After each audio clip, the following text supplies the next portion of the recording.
This is the biggest mistake people make when booking flights. They choose the cheapest ticket without looking at the layover. At first, it makes sense. You see a lower price, you click it, and it feels like you just saved money. But what most people don't realize is that cheap ticket often comes with a cost. The layover. Now here is where things start to go wrong. There are two types of layovers: short layovers and long layovers, and both can ruin your trip, just in different ways. Let's start with the short layovers. A short layover might look efficient, 1 hour, maybe even less. It feels like you are getting to your destination faster. But here is the problem. Airports like Schiphol, Amsterdam, or London Heathrow are major transit hubs. Let's say you are transiting through them on your way to North America, that's Canada or the US. You are not just walking to the next gate. You could be going through security checks, passport control, long walking distances, sometimes even terminal changes. Now imagine this. Your first flight is delayed by 30 minutes and you land late. You step into a busy airport you don't know. Screens everywhere, people moving fast, and your next flight is already boarding. You start rushing, looking for signs, checking your gates, and then it hits you. You are not going to make it. Now you are stuck.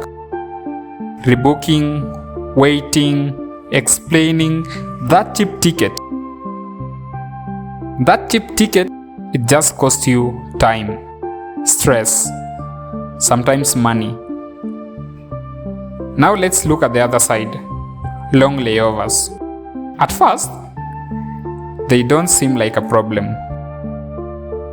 7 hours, 8 hours, sometimes even 12.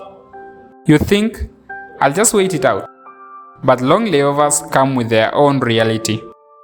For example, in airports like DXB, Dubai International, or IST, Ataturk, if you are connecting through them on your way to Southeast Asia, the Far East, that is South Korea or Japan, or even Australia, you might be spending half your day inside the airport. And it sounds manageable until you actually experience it. You are tired, you are carrying your bags, time starts to slow down, food is expensive, seats are limited, and depending on your visa situation, you might not even be able to leave the airport or the transit area. So what looks like a flexible option turns out into exhaustion.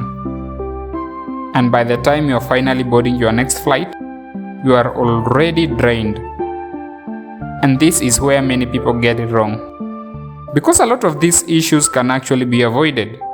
If you are not sure how to plan your trip, especially if you are a first-time traveler, it's always better to speak to a travel consultant or a travel agent, someone who understands the routes, layovers, transit requirements, and can guide you properly.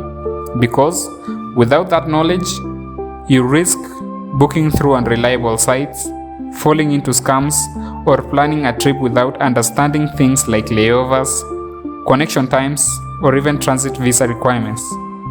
And those small oversights can turn into big problems during your journey. So here's the truth. There's no such thing as the perfect cheap ticket. Only the right balance. A good layover isn't too short, and it's not too long. It gives you enough time to move comfortably without turning your journey into a waiting game. Because travel isn't about getting there. It's about everything in between. The decisions you make before you leave, the routes you choose, the time you give yourself, that's what shapes your experience. So next time you're booking a flight, don't just look at the price. Look at the layover. Because one small decision can change your entire trip. This is the African layover. Every layover has a story.